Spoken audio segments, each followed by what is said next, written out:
been widely reported that the International Criminal Court is preparing to issue arrest warrants for Israel Prime Minister Benjamin Netanyahu and some members of Hamas.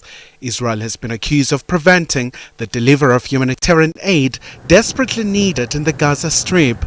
It has already been ordered by the International Court of Justice to prevent genocidal acts in the besieged enclave. Countries like South Africa have approached the International Criminal Court to probe alleged war crimes in Gaza. With respect to a warrant of arrest that may be issued, we will follow those developments as they progress, and whatever interventions that are made by institutions that are set up to safeguard international law, to safeguard the lives of citizens, we will applaud those measures as and when those measures are being taken. We are part of those institutions, and we do believe in the adherence to the principles of international law, and we do believe that no country or no individual should be above those international sort of legal obligations. South Africa was forced to go back to the World Court in an attempt to ensure that Israel adheres to the ICJ provisional measures.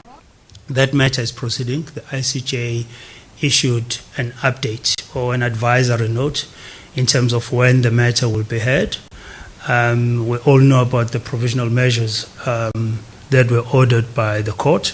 Hence, we've even issued this call that the Freedom Flotilla be allowed to provide the humanitarian aid it's supposed to provide. As South Africa, we remain quite engaged with that matter.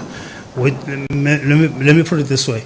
With respect to the matter in court, particularly the ICJ, that matter is proceeding. The dates have been provided in terms of when the case will be heard. The ICJ has been providing regular updates in that regard. We will continue putting pressure parallel to the court process on Israel and its allies to do the right thing in terms of working towards a permanent ceasefire, in terms of urgently providing the necessary humanitarian aid, and more importantly, creating an environment that will be conducive to further negotiations as well as talks. The United States Secretary of State, Antony Blinken, says the most effective way to alleviate humanitarian crisis in Gaza is to achieve a ceasefire. We strongly support Israel in its effort to ensure that what happened on October 7th never happens again.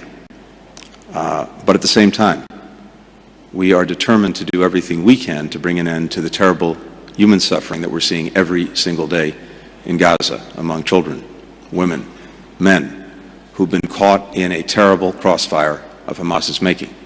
And so maximizing protection of civilians, maximizing the support that gets to them, this is very much our focus. Now, the quickest way to bring this to an end is to get to a ceasefire and the release of hostages. The Palestinian Ministry of Transport and Communications estimated that the losses of Gaza's transports and communication have exceeded $3 billion since the conflict started. Khayelihle, Khumalo, SABC News, Johannesburg.